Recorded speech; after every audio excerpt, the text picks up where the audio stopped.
Imagine yourself being chased by a threatening fairy or trapped by a menacing fairy. Imagine a clan of fairy toying with you for their own amusement. Sure enough, precarious situations to find yourself in. At first, you might think there is nothing you could do to help yourself or to save yourself against these malevolent fairies, but today I'm going to share some tips with you on particular things that you can do. G'day, I'm Kitty. Welcome to a Fairy Encounters Countdown. It might surprise and comfort you to know that there are several real and reliable methods which have been used and handed down through the generations and are effective to this very day. But before we count down these 8 tips, here's a little reminder as to why you need to know how to escape from fairies. A man named McKenny and his family lived along Berlurgan Road. Well, one day, McKenny and his wife went to town, leaving the children to look after the house. All went well until the evening, when there was no sign of their return, and the children became anxious. And after a time, they heard a noise of a pack of hounds approach the house. Now there was a pane missing from the back window of the house, and imagine the surprise of the children to see a man grasp the side of the window and put his head in. Then he was seized by some forms outside and dragged back. But still he tried to escape and got his shoulder in. But the pull from without became greater and he was again dragged out. This time he was surrounded and carried off, roaring for all that was in his power. The next morning it was found that McKenny had drowned in the Blacklow Ford when returning from town, and it was commonly believed that he was captured by the fairies and was trying to escape when the forms appeared at the window. If any person within that house were to have caught his arm, he would probably have escaped. Isn't that terrifying? I think now is a good time to share tips on how to escape from malevolent fairies. Okay, so you're being chased or harassed or have even been stolen by a fairy. Let's begin with perhaps the best known method and then count down to methods which are lesser known or rare. Now the last one is my personal favourite. It's a very old, obscure method used by our ancestors. So let's begin.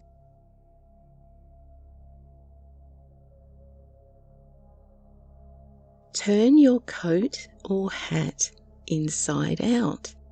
It sounds so simple, but don't underestimate it. This is extremely effective.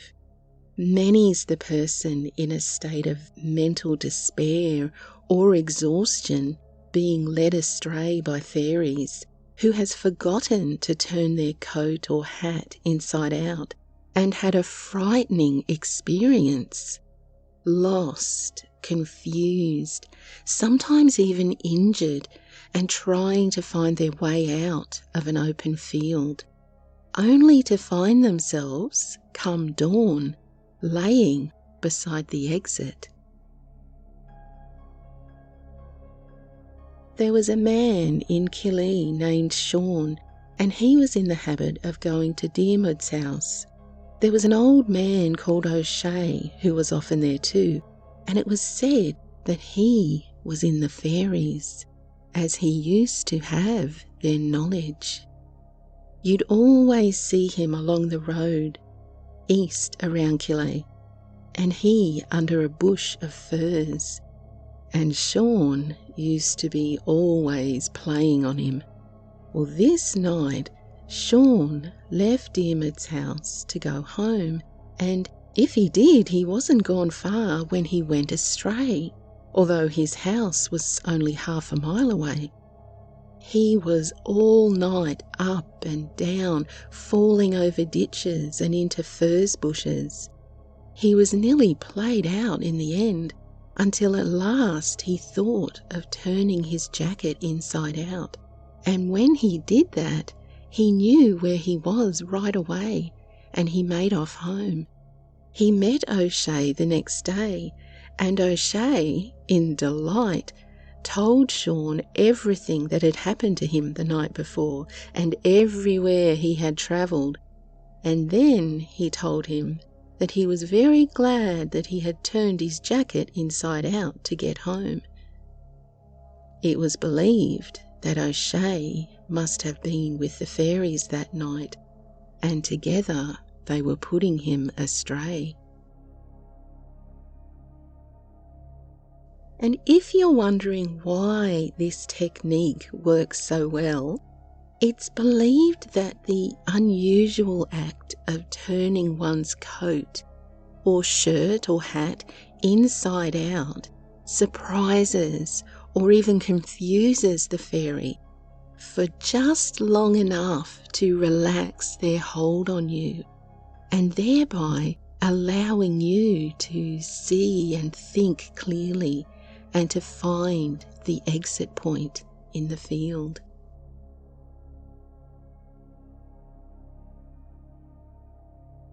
The next tip to escape the clutches of the fairy is a hard one, a true test of your willpower, and that is to never accept fairy food or drink.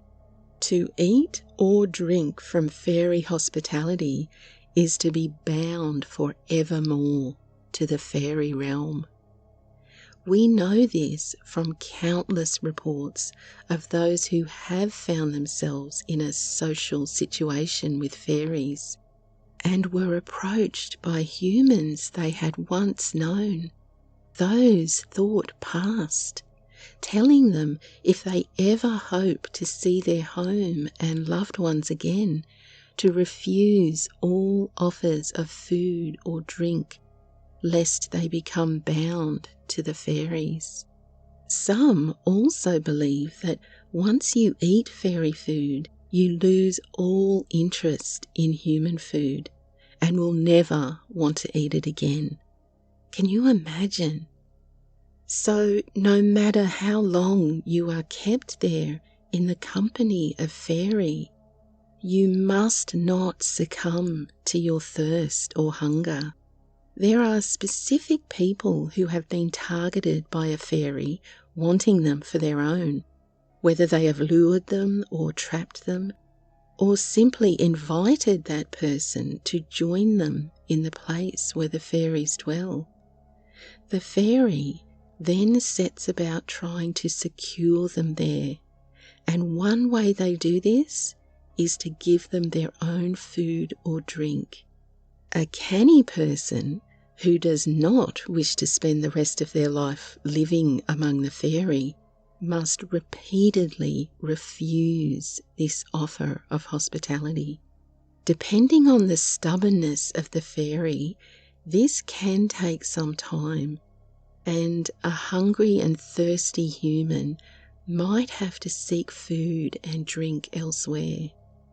There are accounts of people who are with the fairies sneaking away to eat food at their home or in their community, for to stave off their hunger before then returning to the fairies. Now you might think, well, if they can go home, why don't they just stay home? But of course they can't. It's not that simple. If they are aware enough to know they must sneak away, they also know that the fairy will come for them, or someone they love, if they were to leave without permission. The best outcome is that you abstain from eating their food. Be patient, and eventually the fairy will simply let you go. Long ago there lived a man who was in debt and could not pay it. One night, as he was passing a fairy fort, he was stopped by one of the fairies. The fairy said that he would give him enough money to pay his debts if he would agree to give him the first thing that touched him when he got home.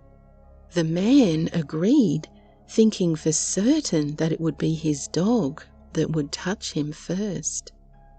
But when he reached home, his son ran out to meet him. The man was horrified when he thought of what the fairy had said when he gave him the money. The man paid his debts with the money he got from the fairy, but the fairy did not appear, and all was peaceful. Some years later, as he and his son were passing the same fairy fort, the same fairy appeared by the man's side. The fairy said that he had come to collect what he owed him. The boy asked his father what the fairy meant, and his father told him. The boy understood the ways of the fairy and said that he was not afraid to go. So he turned to the fairy and said he was ready. The fairy led him to a hall where there were a lot of other fairies feasting. The fairy then placed wine and food before him. Then he told the boy to drink the wine. But the boy said that he was not thirsty. Then the fairy told him to eat the food, but the boy said he was not hungry. And so this continued, day after day. When the fairy failed to make the boy eat or drink, he eventually led him back to his father's house. His father was relieved to see his son and said to him that if he had drunk the wine or eaten the food, he would never have been saved. And the fairy of the fort never troubled them after that day.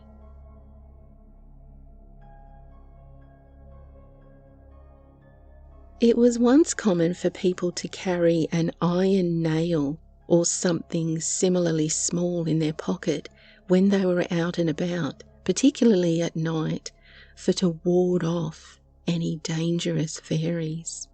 It was also common for iron bars or tongs to be laid across a baby's cradle for to protect it from being stolen by the fairies. Now, I must admit I'm in two minds on this one. The notion that the fairies are somehow allergic to iron seems counterintuitive to me, but I keep an open mind, and many will tell you that if you show iron to a fairy, they will hightail it out of there. And what's more, if you touch iron to the skin of a fairy, it will wither before your eyes and perhaps even die. Now, that's pretty extreme, isn't it? Well, take a look at this tale from Wales, and the next is from Scotland. A young local man once caught one of the fairy women, and she agreed to live with him on condition that he should never touch her with iron. One day, she went to a field with him for to catch a horse, but in catching the horse, he threw the bridle in such a way that the bit touched the fairy woman, and all at once she was gone and never seen again. A family named Kyle was said to have lived in the townland of Glencross. In this family was a boy of between 10 and 15 years, and he was one day taken away by the wee folk, who left in his place one of themselves, but who only appeared at night. The father was told to leave food each night for this fairy, and each morning the food had disappeared. On the third night after the boy's disappearance, this fairy told the father that if he were at Ballydoon Bridge the next night at midnight, he would see his son. He was to see 3 horses going by, and on the third horse his son would be riding. He would then have an opportunity of winning his son, the fairy said, and if he failed, his son would be killed. The father assembled his neighbours that night at the appointed place, each taking a piece of plough iron in his hand, to which, it is believed, fairies are vulnerable. At the hour of midnight, a flash of flame appeared, and immediately the 3 horses came towards the watchers. With one accord, the neighbours all fled and left the parent alone. He threw the plough iron at the third horse, and on that the boy jumped from the horse and alighted beside his father, and so was returned to him again.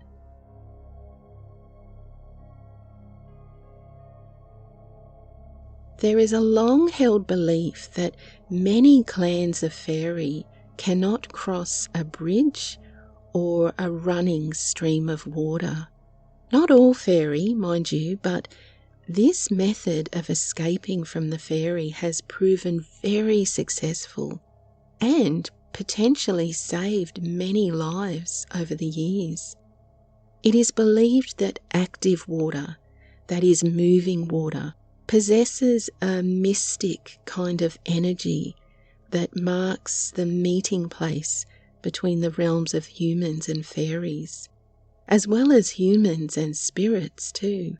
So if a malevolent fairy or spirit is after you, make for moving water, cross the bridge or wade your way over, and you just might find that your pursuer cannot cross and follow you. Well, here are 2 true examples. About 30 years ago, my uncle went to a neighbour's wake, which lay to the southern side of his house. Between both houses lay a large piece of bog and river. At 6 o'clock, when he was going to the wake, he went through this bog because it was a shortcut. He arrived there safely and went in to see the corpse. At 9 o'clock, when all the people departed, the woman of the house asked my uncle to remain for a while longer. Well, he did so and didn't leave until it was 12 o'clock. So it was when the clock struck 12, he left the house to go home. The woman of the house advised him to go home by the road, but he insisted in taking the shortcut so that he would be home before 12:30. When he was right in the middle of the bog and at the brink of the river, he heard the sound of a horse's hooves coming towards him. He crossed over, and right behind him was a big white horse with fiery red eyes. I took off my cap, he said, and kept him back until I had crossed the river. The horse tried to follow me, but in vain, as a fairy fails at running water. I was very nervous and ran the way home. The next day he told what had happened to his father.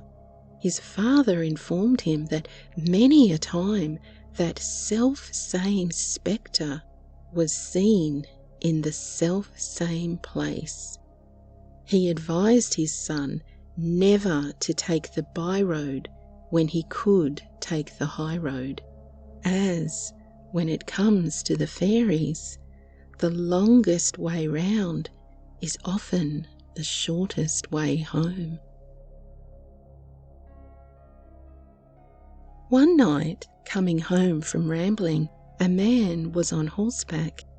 When he was a mile along the road, a little girl stepped out of the bushes which lined the road, holding a ragwort stalk, with which she started to hit the horse.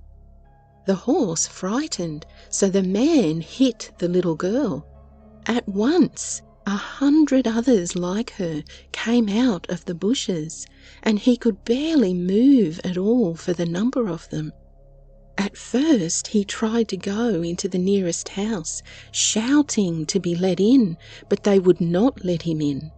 So what could he do but carry on, trying to reach his own home, all the while followed by this horde chasing at the horse's tail?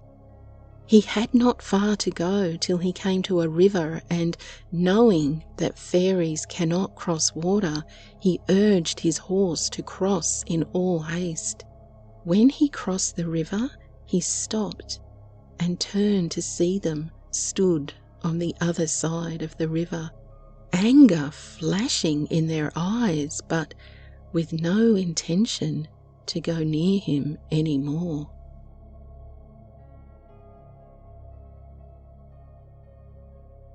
Call on your God. The relationship between fairies and religion is complicated and fascinating. Generally speaking, fairies seem to hold religion and those who preach them in equal parts disdain and respect. Calling on a god or on the implements of a religion are a great way to distract or even stop a fairy in its tracks. When my grandfather was a young man, he was visited one stormy night by a neighbour. During the time of his visit, the weather became much worse, but he would not be persuaded by my grandfather to stay the night. On his way home, the neighbour lost his way, and after a long time spent wandering hopelessly, he was glad to take shelter in a little house that he came to. But when he got in, he was amazed and dismayed to find that he was among the fairies. Some of them were laughing at him and mocking him, while others were straightening them, that is to say, making them behave themselves. He longed to escape from their abode, but having entered it, he was now in their power. At last, in desperation, he called out, "Oh God, where am I?" Whereupon he found that the fairies' power over him had gone, and he was now free to go, as just the mention of the deity had destroyed their power over him.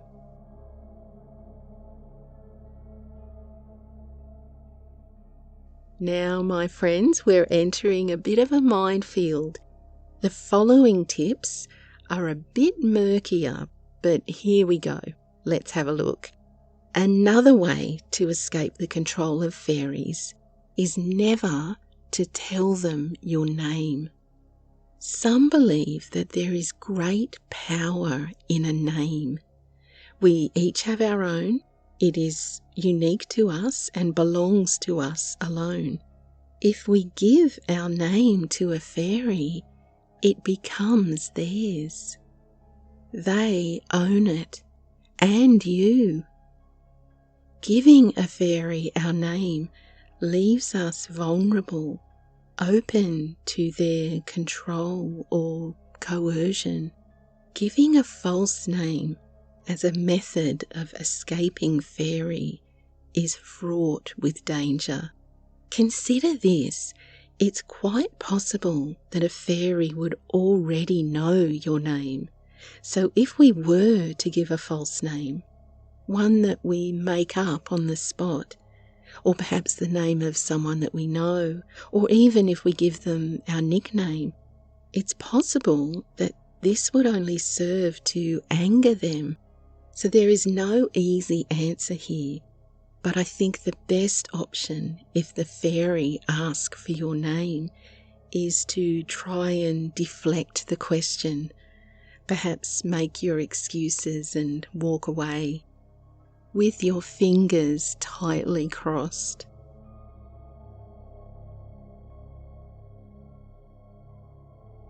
Ignoring fairies is another extremely risky option. Pretending you don't see a fairy is actually a reasonable and perfectly normal reaction if, in your initial shock, you enter that sort of freeze state. But if you see it and deliberately ignore it in the hopes of escape, you'd better hope that you can pull it off. There's a real risk that they'll see through you. And as we know, fairy can be quick and decisive in their anger. But if you have been entrapped by a fairy, this is something that you could try. There are some fairy who just want your attention. And there is a story which suggests that ignoring them just might work. There was a couple who were continually disturbed by a household brownie who desperately wanted their attention. It would not leave them alone or give them a minute's peace. So, eventually, they decided simply not to acknowledge it, which makes me think they must have been parents to a toddler at some point. That whenever the brownie did something in the house or on the farm, the couple dismissed it as being an accident or having a perfectly natural cause.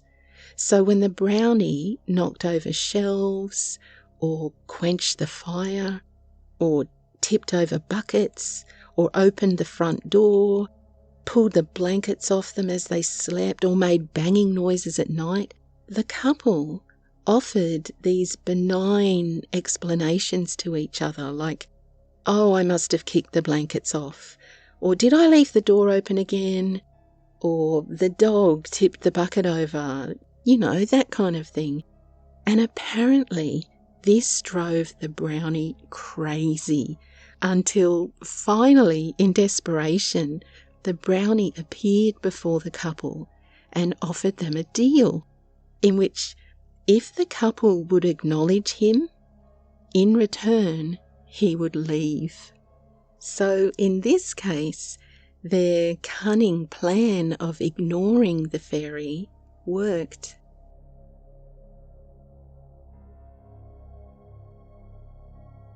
And finally, this is genius. I love it.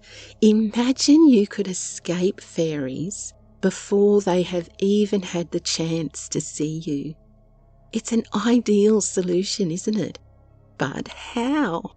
Well, ancient Gaels believed that four-leaf clovers can turn away fairies. And if that isn't incredible enough, they also believed that if you carry the leaves with you, you can see all that cannot be seen. You can see all that is invisible, including the fairies. You can see through their glamours, fogs, disguises, and illusions. There are limitations though. You can only see one fairy for each four-leaf clover you carry.